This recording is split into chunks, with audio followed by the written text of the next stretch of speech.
Assalamualaikum warahmatullahi wabarakatuh. Yang saya cintai mahasiswa Institut Bisnis Muhammadiyah Bekasi yang mengikuti mata kuliah ekonomi koperasi. Mudah-mudahan kita semuanya dalam keadaan sehat walafiat dan selalu di bawah lindungan Allah Subhanahu wa taala. Saudara-saudara mahasiswa sekalian, pertemuan pertama kita ini saya sampaikan melalui video. Terlebih dahulu saya memperkenalkan diri. Nama saya Insinyur Eriandi Magister Hukum. Gelar insinyur saya peroleh pada tahun 1989 dari Institut Teknologi Bandung. Sedangkan gelar Magister Hukum saya peroleh dari Universitas Gadjah Mada tahun 2015. Saudara-saudara sekalian, apa yang ingin dicapai dalam mata kuliah ekonomi koperasi? Yang ingin dicapai adalah pertama, mahasiswa memahami sejarah koperasi. Yang kedua, prinsip-prinsip koperasi. Yang ketiga, kelembagaan koperasi. Yang keempat adalah bagaimana mengelola koperasi dalam sistem ekonomi pasar yang terjadi saat ini, sehingga koperasi dapat kompetitif dengan cara efisien, ya, manageable dalam pengelolaan koperasi. Yang ketiga, dapat bekerja sama, berkolaborasi antar sesama koperasi, sehingga bisa pengelolaan koperasi terjadi efisiensi, misalnya dalam pembelian barang. Saudara-saudara sekalian, itulah harapan yang dicapai setelah saudara mengikuti mata kuliah ekonomi koperasi. Dalam pertemuan pertama ini juga, saya ingin menjelaskan secara singkat mata kuliah pertama dengan topik konsep, aliran, dan sejarah koperasi. Materi koperasi, materi kuliah sudah saya share dalam bentuk PowerPoint di e-learning agar saudara membaca dengan sesama, mengerti, dan memahaminya. Apabila ada hal yang tidak dimengerti, agar saudara tanyakan kepada saya. Saudara mahasiswa, pada dasarnya ada 3 konsep koperasi. Satu, konsep barat. Yang kedua, konsep sosialis. Yang ketiga, konsep campuran antara barat dan sosialis. Konsep barat itu adalah konsep koperasi didirikan sepenuhnya oleh swasta. Pemerintah tidak boleh campur tangan. Konsep sosialis adalah koperasi didirikan dan dikendalikan sepenuhnya oleh negara dalam rangka untuk menjalankan program-program pemerintah. Yang ketiga adalah konsep campuran, yaitu memberikan kebebasan kepada swasta di dalam berkoperasi, tetapi pemerintah memungkinkan untuk campur tangan dalam mengembangkan koperasi. Berikutnya, aliran-aliran koperasi, ya.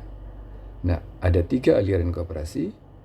Satu, aliran liberalisme, di mana aliran liberalisme ini sepenuhnya diserahkan kepada individu atau swasta untuk mengembangkan koperasi. Yang kedua, ideologi sosialisme, sepenuhnya didirikan dan dikendalikan oleh pemerintah. Sedangkan yang ketiga, campuran. Nah, bagaimana posisi Indonesia? Indonesia menganut ideologi Pancasila di dalam membangun dan mengembangkan koperasi. Hal ini sudah tercantum di dalam pasal 33 Undang-Undang Dasar tahun 1945 bahwa Badan Hukum Cocok dan Pengembangan Perkomunikasi adalah dalam bentuk koperasi. Jadi di dalam ideologi Pancasila ini, di dalam pengembangan koperasi, terjadi kolaborasi antara masyarakat, swasta dengan pemerintah.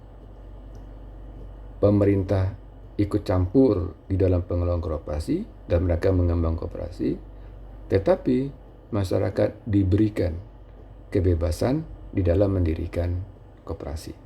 Dengan demikian, ideologi dalam mengembang koperasi adalah ideologi Pancasila.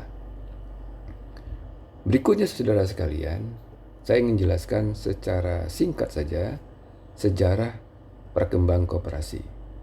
Nah, di dunia ya, perkembangan koperasi itu dimulai di daerah Rochdale, Prancis, ya, sebagai respon dari revolusi industri, ya, dan berkembang terus-menerus di Eropa Barat, baik di Prancis maupun di Jerman.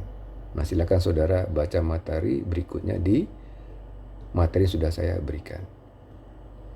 Sedangkan di Indonesia, sejarah perkembangan koperasi pertama kali itu didirikan oleh Raden Wiraatmaja, yaitu di desa Liwiliang tahun 1895. Kenapa didirikan oleh Raden Wiraatmaja? Karena pada waktu itu banyak sekali pegawai-pegawai pemerintahan Hindia Belanda yang terjerat rentenir.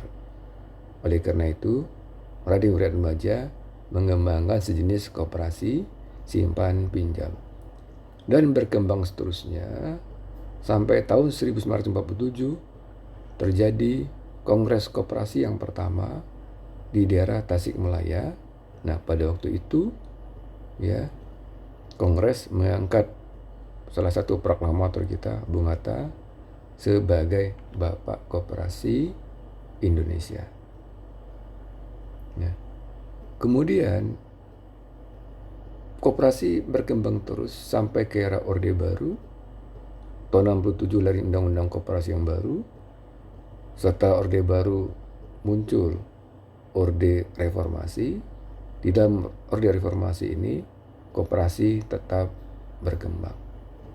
Nah, walaupun dalam faktanya ya, kita melihat koperasi belum tumbuh dan berkembang sebagaimana berkembangnya perusahaan-perusahaan badan usaha milik negara maupun perusahaan-perusahaan yang didirikan oleh para swasta.